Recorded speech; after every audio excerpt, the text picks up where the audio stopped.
Can you tell us anything about the hostage exchange, prisoner exchange? Um, the hundreds have been released from Israeli prisons, people who were detained without conviction, without any real charges, the hostages, essentially. But some remain in Israeli prisons, the most prominent of whom, Marwan Barghouti. Um, is there anything you can tell us about Hamas's efforts to secure the release of specific Palestinians in Israeli jails? Well, I think the captive exchange is quite clearly a failure for Hamas. If you recall, in October 2023 and for a long period after that, Hamas made clear that the only exchange of captives it would accept was a release of all those that it held in exchange for all those in Israeli prisons. Um, 2,000 have been released. So the vast majority of Palestinians that are held captive by Israel remain in its prison system. So we have to be clear about that. Do we know So how large that it's number about is? 8 to 10,000, if I'm not mistaken. And about 2,000 have now been released. 1,700 of those are Palestinians who were kidnapped from the Gaza Strip after October 2023 and who were being held without charge or trial and were being held specifically in order to in order to increase Israel's leverage in a captive exchange. So these were also hostages. They included a young boy with autism, many women and children, and so on. And then 250 of those were supposed to be Palestinians who were serving life sentences. Now, my understanding is only 195 have been released, but I don't have specific numbers. That a number of them are Palestinians who were released in previous captive exchanges, but then rearrested. So those don't really belong in that category either. And the number of them were supposed to be released back to their homes in the West Bank. And at the last minute, Israel deported them to Egypt. There were two key figures that I think Hamas was very keen to include in this exchange. The first is a Fatah leader, Marwan Barghouti, who's been in prison since 2002. And he was crucial because he's not Hamas, he's a Fatah leader. And that way, Hamas would be able to demonstrate that it was acting in the national interest, if you will, rather than in its narrow factional interest. More importantly, he's seen as potentially the most effective challenger to the continued rule of Mahmoud Abbas and is considered his natural successor. And he's also someone who was keen to see Hamas integrated into the Palestinian national movement. And it's precisely for these reasons that Israel was determined to keep him in prison, preferably until he dies in prison.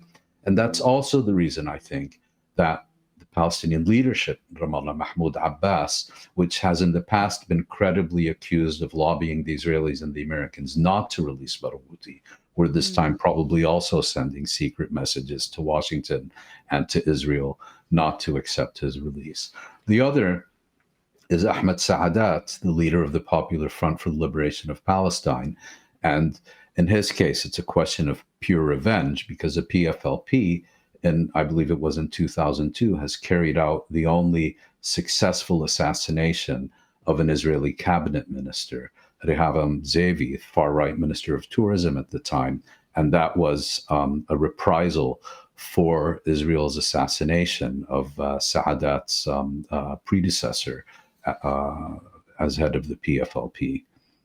The threat of a unified Palestinian national movement is ever present for Israel, and Barghouti in particular is a figure that could be that unifying force. Yes. I mean, they do it by land, segmenting the West Bank and Gaza, and of course East Jerusalem. Fragmentation. This is a colonial power 101. Should just add that he polls as the most popular figure amongst Palestinians. Right.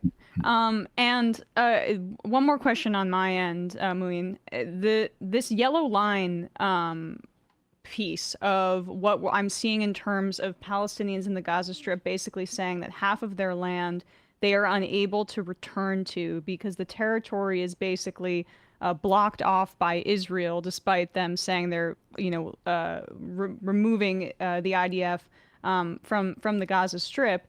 There have already been reports that people who have crossed the yellow line have been killed by Israel. I haven't confirmed that yet, but this could be another way to cram Palestinians into a smaller territory within the Gaza Strip itself.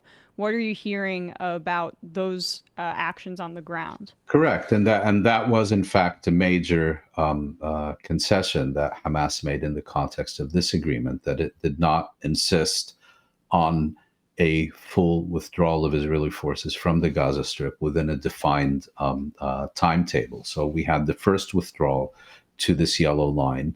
Then I believe after the remains of the last remaining Israeli hostages in the Gaza Strip are returned to Israel, then they will conduct a second and further withdrawal. But that, I think, is going to take a very long time, because also today the Red Cross is saying it's going to be extremely difficult to locate, identify, and retrieve those remains from what is essentially pulverized rubble that Gaza has been transformed into during Israel's genocidal military campaign of the past 2 years.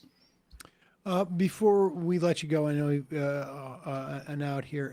Is there anything else you think that is important for us to note at this juncture?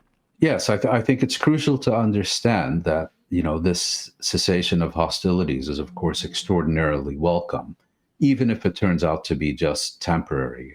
At least, people who were facing constant bombing, genocide, famine, and so on, have at least gotten a stay of execution. And we should do everything within our power during this pause to ensure that it's prolonged and not just a pause. But the second point is what we have been discussing today is a ceasefire proposal, not a peace plan.